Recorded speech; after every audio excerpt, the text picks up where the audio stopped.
for a piece of mind. I'm so both the head and hell like the beat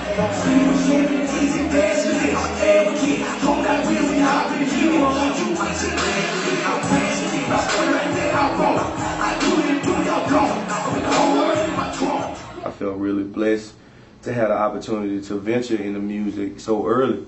Like it was like 4th or 5th grade, and I was like, yo, I want to play the cello. And, it was like, well, go for it, Not really knowing where that would go, but, really just being extremely supportive and really teaching me to have faith and belief that if it's meant for me, then, God will let it come through.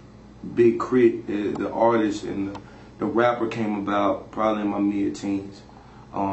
Around 13 or 14 when I decided I wanted to do something that made me stand out. And I wanted to be somebody, and so, went hardcore with poetry at first and then transforming it into music. I heard that Tupac, a lot of his songs were poems at first and then became, actual songs. So I kind of took note from that, started making my own beats via MPB Music Generator when I wasn't doing my homework or playing baseball, and going from there, man, and not really having the opportunity, doing away with a lot of things that as a child I should have been enjoying, parties and things like that. Instead of that, I was making beats. Let's make music. Let's rhyme. Let's do that, and homing in on my skills because I really wanted to be the best in my craft.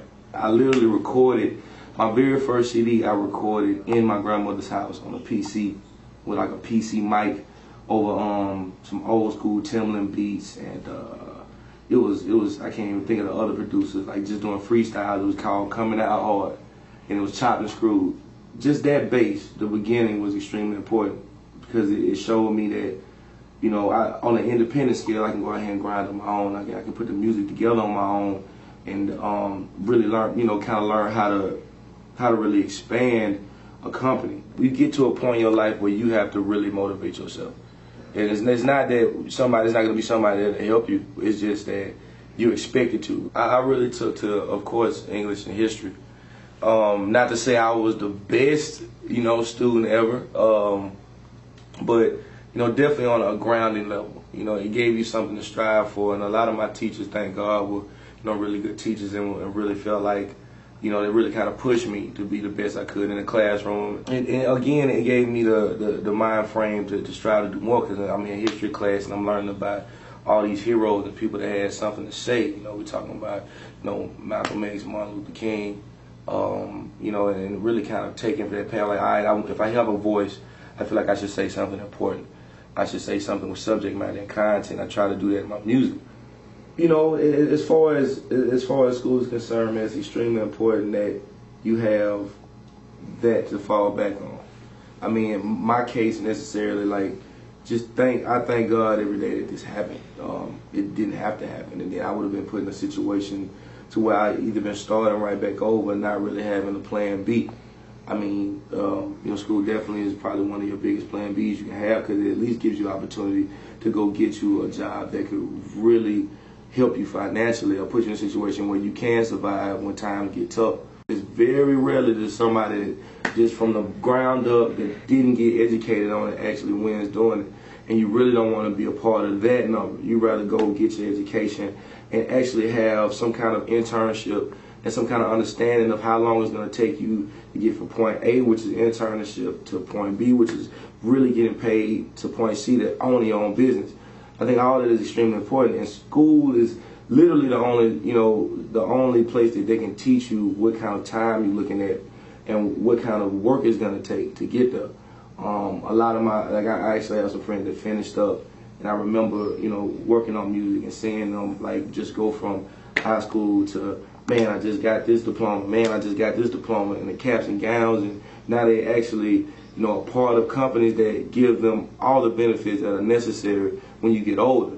We're talking about 401ks and all these things that are extremely important. Social Security. It's like certain jobs just out here freelancing, they don't give you those. Everybody want to own their own business, but you have to start somewhere first. And I encourage everybody to stay in school, man. Very rarely does it ever happen the other way. Get your education, man. Graduate. It's worth it, I tell you. The idea that I could leave my comfort zone and go off to places I've never been before, do things as far as music that a lot of people, not to say that they didn't believe I could do, they just didn't feel it was possible for anybody technically, you know what I'm saying? It's really hard to explain, like, yo, I'm gonna be on television rapping one day, and you know, everybody in the room is like, what, you know? And I think that's why I felt like a hometown hero. Even if I wouldn't have succeeded to this level, I still would have been like, oh, I still left and I tried. I mean, and that didn't make me the only sole hometown hero. I feel like at any time when you put yourself in a position where you go all out for what you believe in and what you want, and really put your foot effort as far as your dream, that makes you a hometown hero. School, again, is one of those things that really helps people understand what it takes to make it at what they're trying to do. But school does a blueprint that tells you, do this and do that. And then at this, it takes a while, but success will come about. It's a long road, and I like to explain to people, like, it's not easy. I mean, you definitely have to take, if it gets difficult in class, understanding that tutoring is there for you. You know what I'm saying? There are teachers that'll help you after school.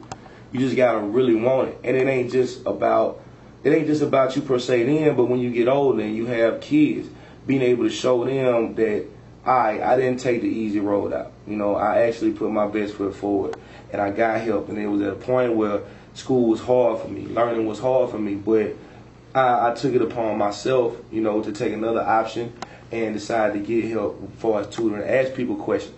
A lot of times, even me, I'll be in class and I could ask a question and I just wouldn't. And sometimes it's like, oh man, it's not the cool thing to raise your hand, you know. And I talk about that in my songs, but at the end of the day, you have to understand, if you need help, you have to ask for it. You know, you'll never really learn if you don't ask the question. And so, you know, it's that whole, I'm going to be in the back of the class and I'm going to be cool. Then come graduation time, you know you're not finna graduate. You're not finna have your cap and gown. So you normally, I've seen a lot of people, you decide, well, I'm going to drop out. It's all good. And it ain't, because it gets to a point where you become a part of a growing number of youth that are trying to figure out what they're going to do so early in life. You know, normally high school is that you got to do that. You got to do that. You get to college, a lot of people may not know what they want to major in. They still get their associates, and then they figure it out afterwards. It's really not a rush job. I mean, I was made to feel like, you got to know what you want to do now. It's not, man. It's people that change their majors all the time, and they minor in other things. It's different ways of figuring out what you want to work at, how to get there. You just have to be willing to take that risk, man. Stay in school and really work hard. You got to work hard, man, but it pays off at the end tremendously. You got to get up, you got to get out, you got to do something. Stay in school. Can I kick it? Yes, you can.